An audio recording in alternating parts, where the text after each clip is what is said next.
7 of the best college baseball players of all time. Subscribe to the channel and comment down below saying I subscribe to enter this month's shoutout giveaway. Number 1. Catcher, Buster Posey, Florida State, 2006 to 2008. And second, Stidham, the one out.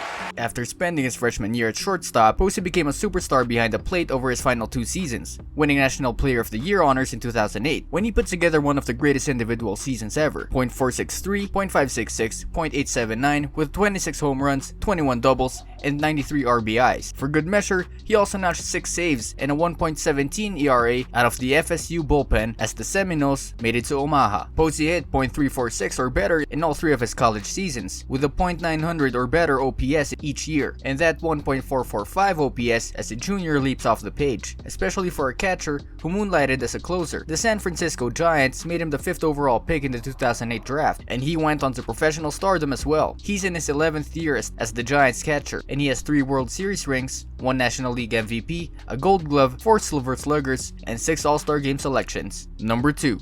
First base, Dustin Ackley, North Carolina, 2007 to 2009. A 3-time All-American and one of the best college hitters ever. Ackley hit .402 in 2007 to win Freshman of the Year, then .417 in each of his 2 final seasons, while leading the Tar Heels to 3 straight College World Series appearances. His power numbers also spiked in 2009, when he bashed 22 homers and 18 doubles. His CWS legacy earns him the nod over Florida slugger Matt Laporta. Ackley remains tied with South Carolina's Christian Walker for the most career CWS hits, with 28. Number 3. Second base, Ricky Weeks, Southern, 2001 to 2003. Against San Diego. A drive to left field will get Milwaukee off and running.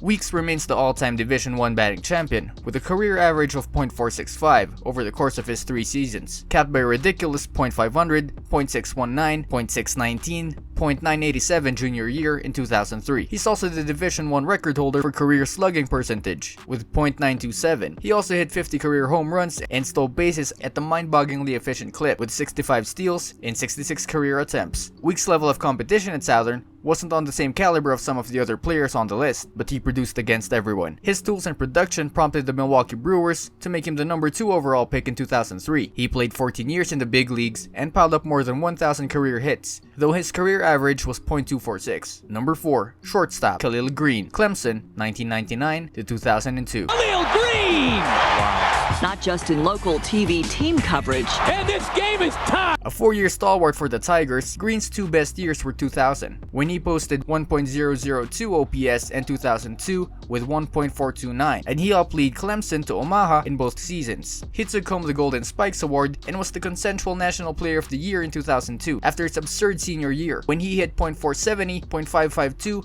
and .877 with 27 home runs and 91 RBIs, while also stealing 17 bases. That peak value is unmatched by any shortstop in the 64-team era, but Greene was a good performer his entire career. He still slashed .303, .403, .544 with 12 long balls in a down year as a junior, falling to the 14th round of the 2001 draft. Greene took it as an affront and used it as motivation for his 2002 performance. Vanderbilt coach Tim Corbin, who was Clemson assistant at the time, called it the most phenomenal college baseball year I have ever seen in my life. Greene jumped up to the 13th overall pick in 2002, and he quickly reached the big leagues with the Padres. Trades to the Cardinals and Rangers seemed to short-circuit his career. However, he soon withdrew himself from baseball entirely. Greene was always a singular individual. A longtime columnist for the Post and Courier did a great job of summing up Greene's path in the 2017 column. Number 5. Third base, Kris Bryant, San Diego, 2011 to 2013.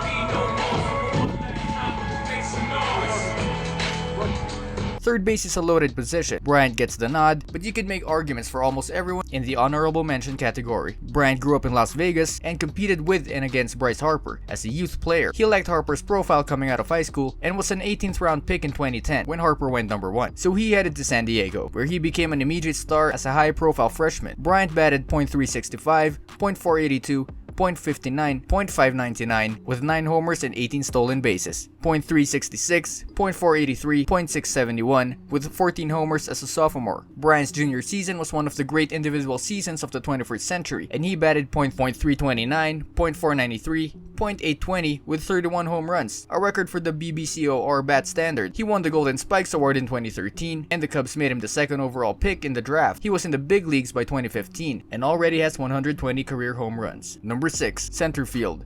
George Springer, Connecticut, 2009 to 2011.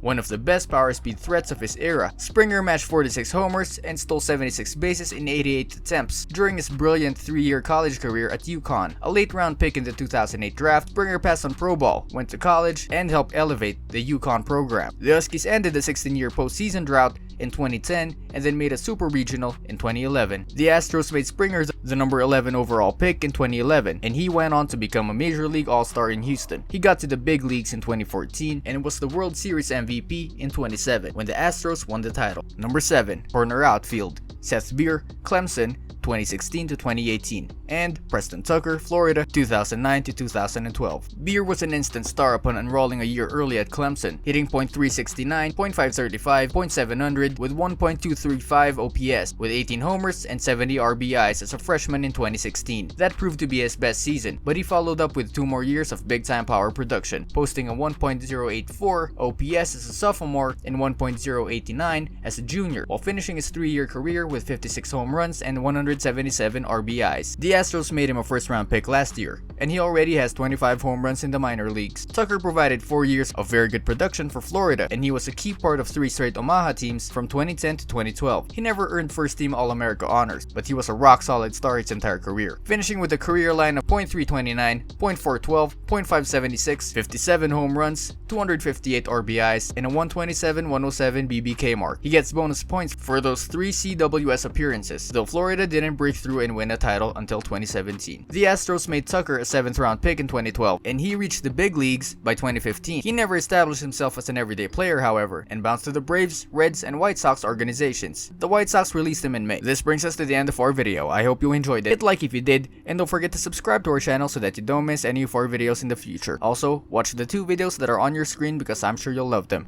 With that, I'll see you in the next video.